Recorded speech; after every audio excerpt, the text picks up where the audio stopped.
All right, thank you everybody for having me. Thank you to Benny for inviting me. This has been a real treat, and I've enjoyed every single presentation and the entire experience. So thank you for this. So just to introduce myself, my name is Claudine Gartenberg. I'm a professor at Wharton. I actually teach strategy, so a slightly different background from most of the people here at the Wharton School. And this is a paper that's actually forthcoming in management science with my longtime co-author, George Serafame, who's in the accounting department at HBS.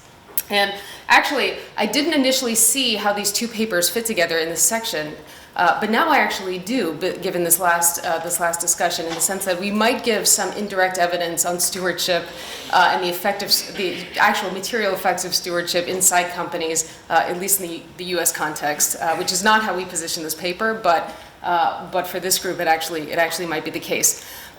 So this is a long time project that I've been engaged in for about a decade on you could call this sort of empirical corporate purpose from the firm perspective. So I teach strategy. I'm interested in why companies behave and compete differently from each other, why they perform differently.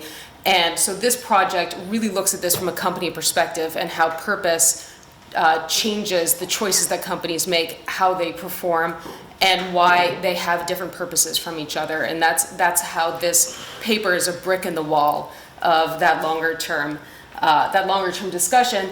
And just from that perspective, purpose itself, from a company perspective, has gone way up. The discussions of this has gone way up over the last couple decades. I think the mentions of purpose in the press is up fivefold.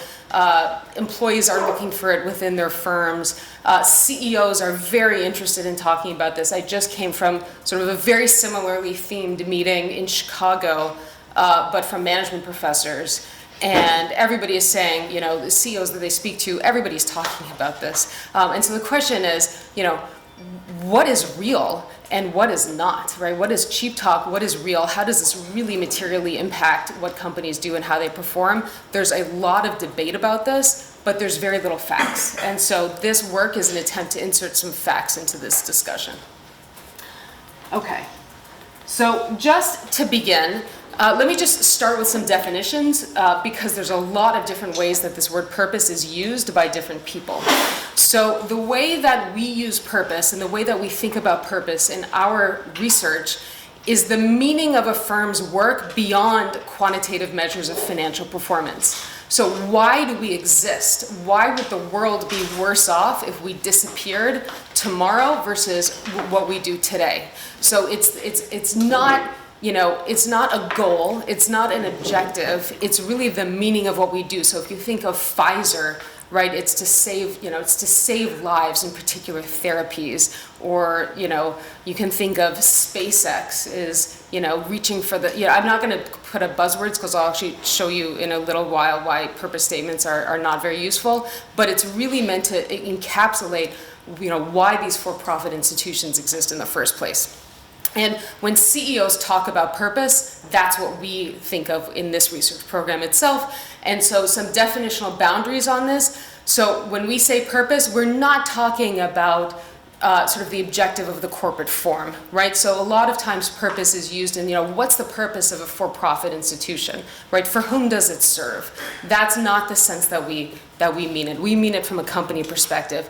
It's also not the same as ESG or CSR. So ESG is a useful measurement, but it's not what we mean by the meaning of a firm's work. It's a way of sort of tracking social performance. It's also not the same thing as stakeholder orientation. So when we conceptualize stakeholder orientation, we think again about different stakeholder groups either battling over some pie, right, some value, or co-producing what the firm is doing, and how do you understand how to relatively weigh those different stakeholders? That's not what purpose is, at least in our conceptualization.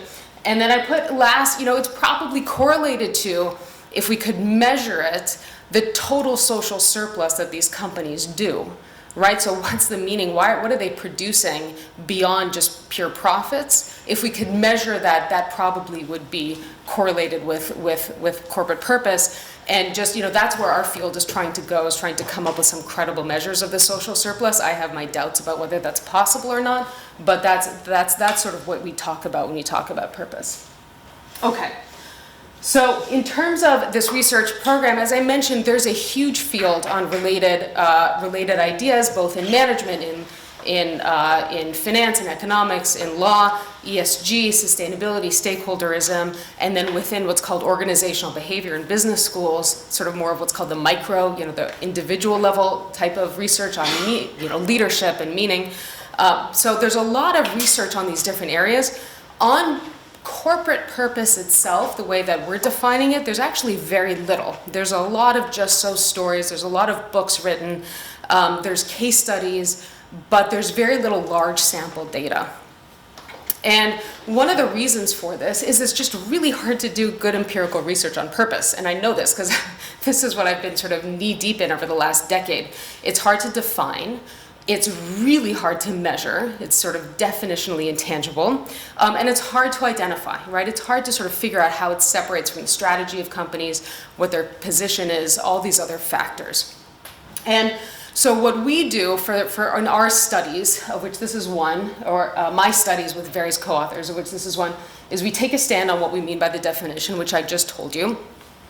We do our very best on identification, but it's never perfect. And we're very, we sort of very open that we report sort of conditional correlations when we have to, and we report evidence on causality when we can. But what we really try to make a dent on is this measurement piece, and that's where we sort of try to push the ball down the field. So, how not to measure purpose. So firstly, how not to measure purpose is, from my perspective, really nicely encapsulated. I think this is a Wall Street Journal article, right? Companies, CEOs talk about this stuff all the time, and there's a huge cheap talk issue in discussions on purpose. And so, I'll sort of go through the different options on how to measure purpose and why they're terrible, right? So the first is purpose statements, right? And so some of you may have seen purpose statements. So I pulled one from PricewaterhouseCoopers, from PwC, right? Our purpose is to build trust in society and solve important problems. Like, what is that, right? It's just nonsense. And then, from Microsoft, to empower every person and every organization on the planet to achieve more. So the interesting thing is Microsoft is actually a very purpose-driven organization. But they have this statement that may be meaningful to some people, it may sound like garbage to others. And when you talk to the CEO, he said it's not the statement, it's the year debate inside the company that actually was the value in creating the statement. So you can't tell any of that by comparing, say, PwC to Microsoft. These are informationally absent statements, from my perspective. The other way to think about this is how the CEOs talk about the company. So this is a CEO that management professors love quoting. His name is Hubert Joly. He's the CEO of Best Buy. He helped turn Best Buy around. He talks about purpose all the time. He's very articulate about purpose. And I've listened to tapes of him talking, and it's very convincing and very moving. But when you take a step back from it, sociopaths would talk about it the same way, right? So it's really hard to sort of say who's real and who's a complete sociopath, and how do you tell the difference? And so maybe, there's some linguistic analysis in the future that would allow us to separate them. What is this? Did you tell this to his face? I did not tell that to his face. I told that to the face of the guys that interviewed him, though, because they used, these interviews at HEC, to sort of like broadcast to the whole MBA community what purpose means. I'm like, yeah, I could be a sociopath, I don't know. So you can't really trust what CEOs say. Same with public filing. So the Israeli CEO, Adam Newman, right? If you look at what their S1 filing says, right? We're a community company committed to maximum global impact. Our mission is to elevate the world's consciousness. Like, what does that mean? It's like word salad at worst, and just like, one of my old colleagues at NYU used to call this yoga babble, right? It's just like pure yoga babble. Okay, so that's how not to tell it. And then the last one is, some people say, well, look at Glassdoor. How do employees rate these companies on these public websites? And, when you look at Glassdoor, I pulled one up for Penn yesterday, and you can't read it, but it says pros: good, excellent, happy, collaborative, nice. Cons: nothing, absolutely nothing to complain about. So, the way that even, in these public websites, you can't pull out what real purpose is. So how do we measure purpose? So what we do is we say you cannot measure purpose from what the corporation says. But what you can do is you can build a credible proxy of how purposeful the company is by what the employees actually believe in the company and the strength of their beliefs in the meaning and impact of their work. So when you look at this, this is sort of a classic in management, what's called a micro foundations kind of framework, where you're making inferences about the organization from actions and activities at the individual level. And so what we say is we measure variation in individual beliefs and the strength of the meaning and impact of their work. And so if that is systematically strong across employees in the company, then we use that to infer variation in the corporate purpose. So companies whose employees on aggregate feel that their work has meaning and impact, those are companies that are doing something systematically at the organizational level. We don't know what it is, but that is the sort of our signal, our proxy that those companies have successfully instantiated purpose. And this sort of goes with like the old Bob Marley saying, right? You can fool some people sometimes, but you can't fool all the people all the time, right? We trust, if the employees on aggregate feel this, those companies have done something. But you brought the example of Adam Newman. If you were to talk with the employees of WeWork 4 years ago, you would say, wow, this company has an amazing purpose. They were all Totally agree with you. Totally agree with you. And so all we're saying is, look, we won't be perfect all the time, but, at least, there'll be some noise, there'll be some maybe bias, but this is sort of as good as we live in a second best world. This is sort of our best attempt to get at this. I think this is great that you're trying to get at this. And I'm just thinking of remember that circle of working where he goes and interviews people and how they feel about their satisfaction. So if I work at a restaurant and I love it because I feel like I love work and I'm committed, what's the purpose of a restaurant is to deliver food? Aren't you just measuring employee happiness? Okay, so I have 10 slides on this. So let me get to exactly how we do this, because we say no, we are not. And I'll show you why. Okay. So bear with me. What is the purpose of a restaurant? Bear with me. Bear with me. Let me get there and bear with me.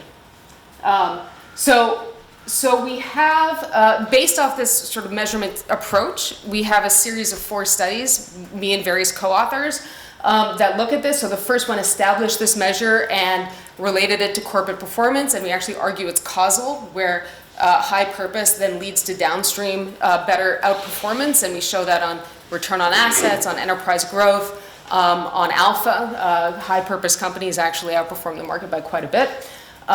Then we have, I have this paper that I'm going to talk about today, which talks about how who your owners are actually determines, you can predict, or at least explains part of the variation in purpose across firms. Then we look at purpose in the context of acquisitions with a graduate student. And then I'm going to talk a little bit about this one today because I'm excited about it, but it's not ready for prime time, which looks at on the contingencies between whether purpose and profits are complements or substitutes. So this is our first paper that established this measure, and essentially what it did is A, establish the measure, and B, again, showed that it predicts downstream performance in a pretty powerful way. And then the logical next question that comes from this initial paper, once this measure is established, is to say, well, why do you even see variation? If this leads to positive performance across firms, why do you see variation in purpose to begin with, right? Why don't all firms have high purpose? And so that leads to this paper, which is what drives differences in purpose across companies.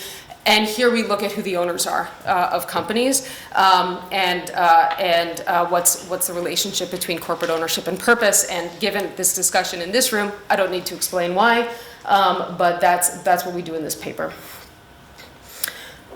So now I'm going to talk a little bit about measurement. So what we do is we take a huge employee survey of about 2 million employees and their beliefs about the workplace. And they're American employees, so this is an American study. And this data comes from the company that creates the list for Fortune magazine on the 100 best companies to work for. So to get on that list, you need to apply. And to apply, part of the package is you need to run a randomized, stratified survey of your employees and what they believe about the workplace.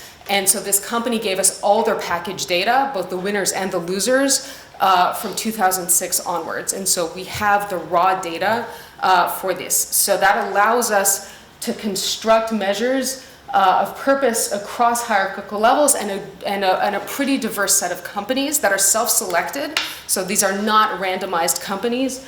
These are large companies, they're older companies. You can sort of look here on the sort of types of companies that are on our list. So you can think of these as large, well-established companies that are competing for human capital.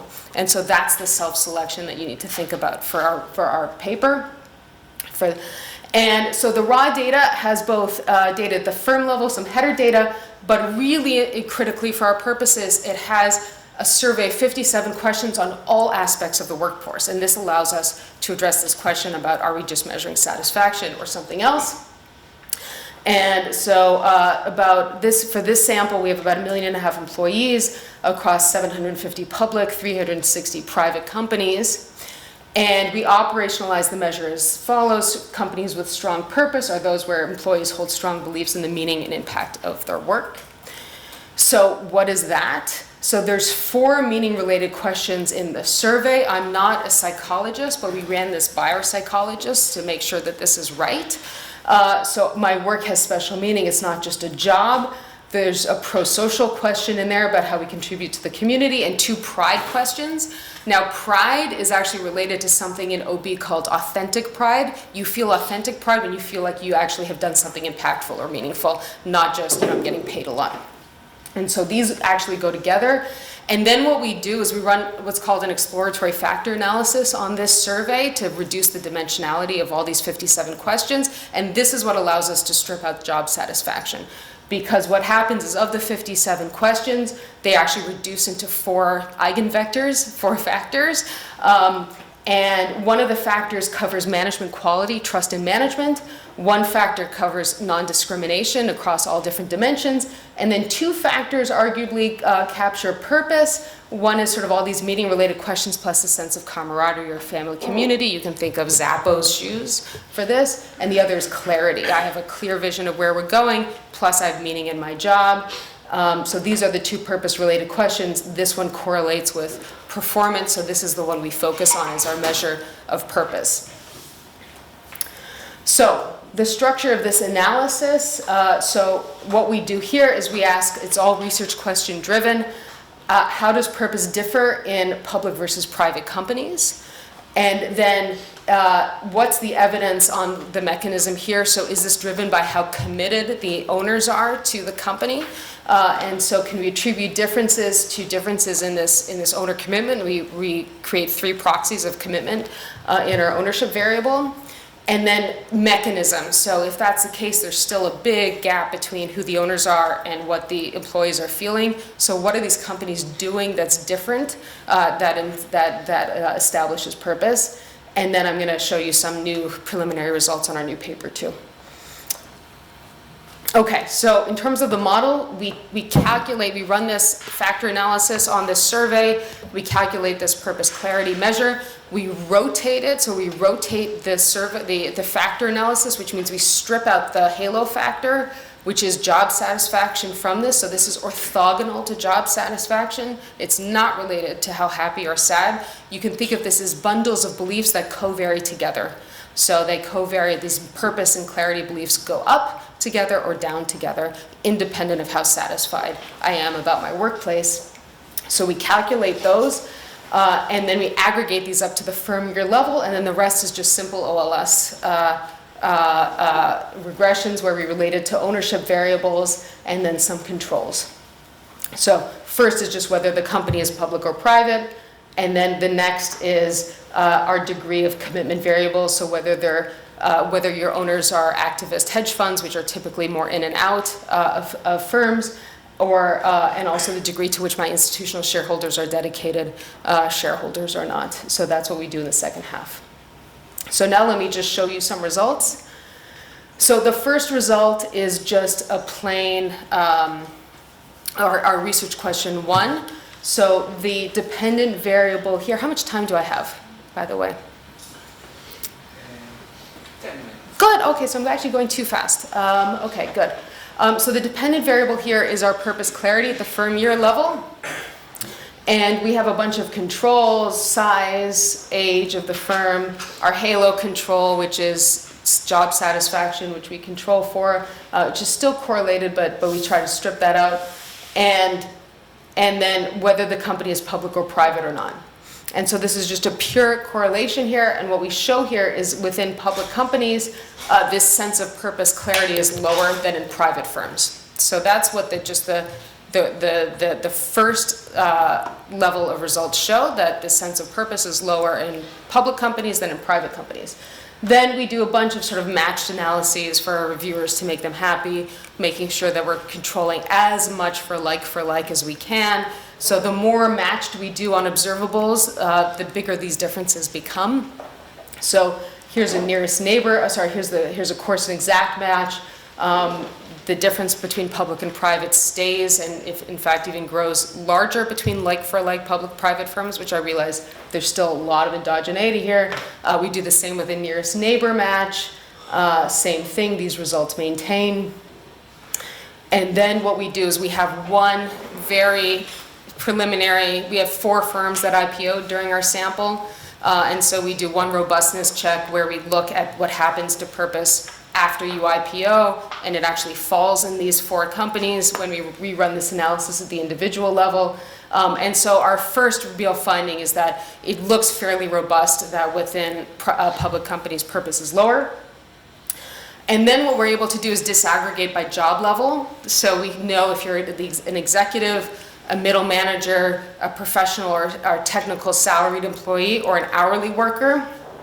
And we look at whether that difference is driven by what job level you're at, and indeed it is. So you can think of this line here as the level of purpose in private firms. And what you can see is that the relative difference between purpose in public and private firms grows as you go down the hierarchy.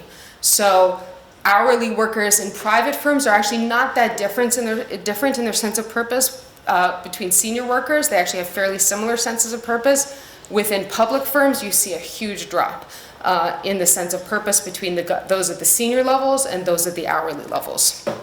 So that's the second finding. So within part 1, which is just our pure exploratory analysis, purpose is higher in private firms, and that difference is driven by the lower ranks. So you see the biggest gap in the hourly side and the middle levels. So then we look at this evidence for commitment. So now we're sort of wading into the stewardship arena, probably a little bit. And so what we do here is we disaggregate, we build 3 measures of commitment. One is within public firms, the degree to which you're owned by activist hedge funds, which would be less committed owners. The degree to which you're owned by longer term investors. So this is the percent of your voting shares that are owned by dedicated minus transient investors. And then within our private firms, the difference between those that are owned by PE versus sort of either family management or just a regular privately owned company, ownership. And so our first result here is that it sort of goes the way that we would expect. So this x-axis here is hedge fund ownership, over here is high hedge fund ownership, over here is low hedge fund ownership.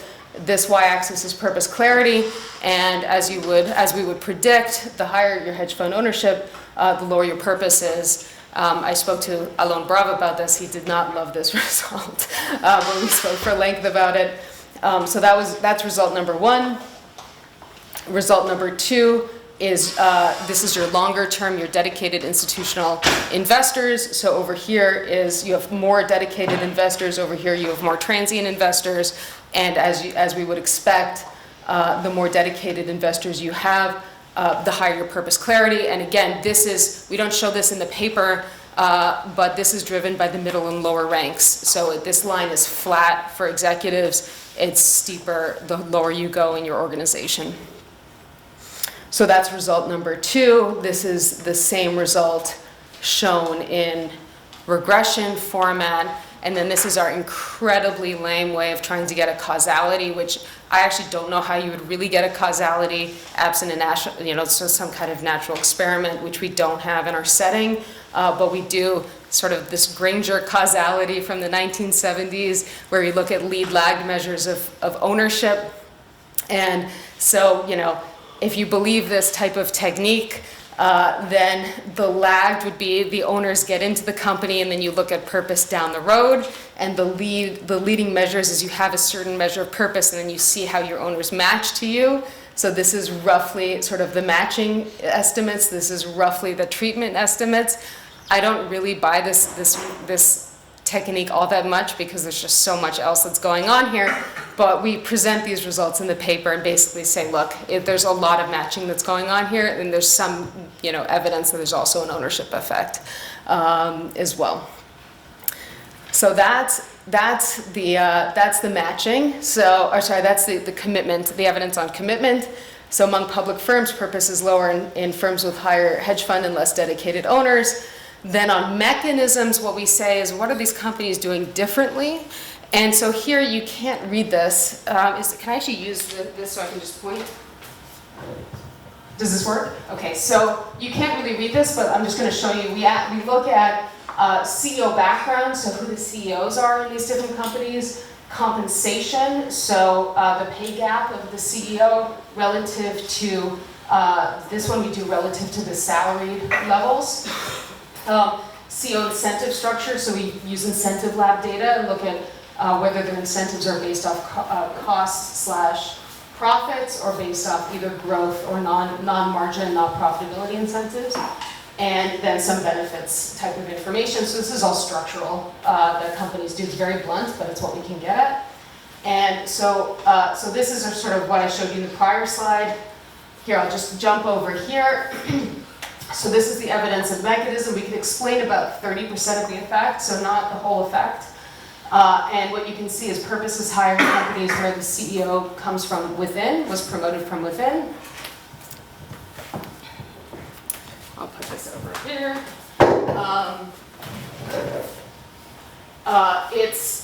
It is lower in companies that have a higher pay gap of the CEO relative to the salaried employees.